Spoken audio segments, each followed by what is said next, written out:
জীবনে দুঃখ কখন লাগছে বলবো?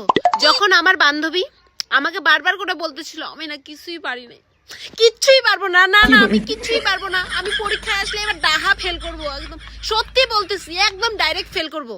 এইগুলা কথা বলতেছে বলতেছে বলে বলে আমরা দুইজনে মিলে পরীক্ষা দিতে যাই, দেখি আমার বান্ধবী এক্সট্রা পেজ নিয়ে লিখতেছে, আর এদিকে আমি ওর মুখের দিকে তাকায় আছি যে ও আমাকে কখন একটা অ্যান্সার বলবে।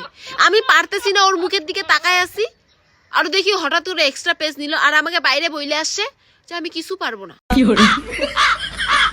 আমি কিছুই পারবো না, আমি কিছু পড়ি না, আমি ফেল হয়ে গেছি। কিন্তু আবার এদিকে এক্সট্রা পেজ নিয়ে লেখালেখি শুরু করে দিছে, তাকায় না এদিকে ওইদিকে, একবারও তাকায় না। তখন মনে হয় কি বোকাটা মনে হয় আমি হয়ে গেলাম। আমি ভাবতেছি ও কিছু পড়ে আসে নাই, না না ও যদি না পারে তাহলে ওকে কিছু বলতে হবে। ও বাবা দেখি ও আমার দিকেই তাকায় না, এক্সট্রা পেজ নিয়ে লিখেই যাচ্ছে, আর আমি ওর দিকে তাকায় আছি যে এক্সট্রা পেজ নিল, তার মানে মনে অনেক কিছু লিখছে, তার মানে মনে হয় পারছে, তাহলে আমাকেও কিছু বলুক। আমি তো ওকে করে ডাকতেছি, ইশারা দিয়ে ডাকতেছি, তখন আর শুনে না। এইদিকে বইলে গেছে যে আমি কিচ্ছু পারবো না।